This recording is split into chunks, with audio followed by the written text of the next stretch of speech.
The return of NCAA Football 25 is one of the most important moments in the history of sports and video games. And yes, by the way, I'm going to call it NCAA, even though it's technically College Football 25. And that's because A, I'm a nostalgic guy, and you can't teach an old dog new tricks. I still call freeform ABC Family. I still say that the Catholic Church has new prayers, even though they changed the words legitimately like 25 years ago. And B, I wanted to remind people just who was responsible for this video game being absent from our lives for the last decade. But regardless, NCAA football is back. Think I got my swagger back. Oh.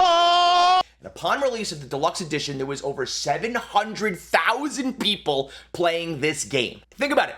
700,000 concurrent people at $100 a pop for the early release deluxe edition. You do the math. Carry the one, add it all up. You're talking about minimum $70 million on the first day. Damn! And it's probably way higher than that because that was just the concurrent players. There was tons of people playing offline, people who weren't playing in the moment, and that's all before the general release day. So you are looking at easily a 9-figure release for this video game. That is a staggering number. I can't hear. We can't hear you. There's too much money in my fucking head. I can't hear you. I can't hear it or not. And one that still shows just how starved college football gamers were for this game to return. Because it's way more than a game. It was a cultural phenomenon. It grew to be larger legend than it ever was when it was readily available. It represented everything that's wrong with college sports and everything that was right and fun with video games. It represented marketing and scarcity and supply and demand. It's like the McDonald's McRib of video games. Something people were just feverishly fiending for, foaming at the mouth for something they couldn't have. And after being gone for a decade, the success we witnessed in this week just shows you that sometimes you gotta give the people what they want. I guess legally, financially, logistically, whatever, they just couldn't find a way to make this product work over the last decade. Sometimes in life, you don't get what you want. Sometimes in life, the right thing can happen for the wrong reason, or the wrong thing can happen for the right reason, or there are unintended consequences and unforeseen circumstances when people are just trying to do the right thing. And NCAA football is the perfect example of all of that. There's not a sports fan alive who isn't on the players' sides when it comes to being compensated for the money they generate. But in the case of NCAA football, that fairness and that cause led to the disappearance of one of the greatest video games ever created. When Ed O'Bannon stood up to the NCAA, he beat them in court. It was justice being served to one of the most corrupt and greedy, blood-sucking entities on the planet Earth. The NCAA rolled the dice and didn't settle. EA Sports settled with the O'Bannons. The NCAA didn't, and they got their fucking asses kicked. And it paved the way for the new NIL deals that will allow these kids who generate millions to rightfully share in the profits that they create, but it also led to the death of NCAA football.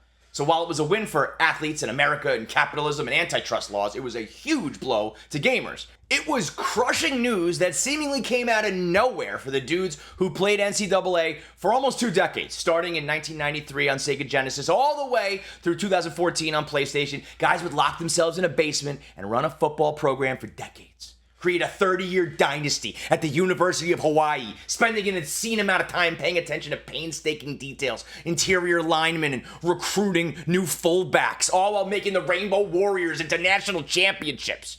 Or you're running the read option with QB 15 at the University of Florida.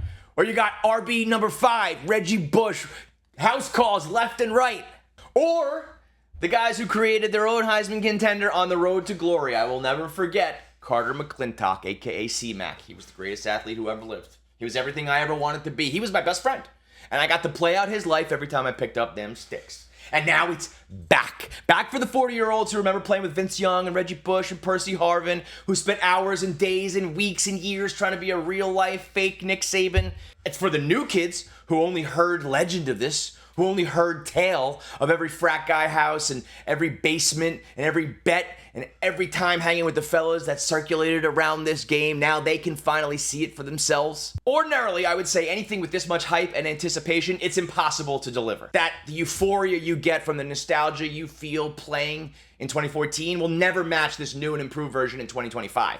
But if any of these graphics and numbers and highlights and fight songs that I'm seeing and hearing, if that's any indication of NCAA 25, it's fully lived up to the hype. You can't say that it was worth the wait because the wait was just a bunch of greedy executives at EA and the NCAA being a bunch of fucking assholes. But you can say that it delivered on that new old feeling. So good! Once it hits your lips, it's so good!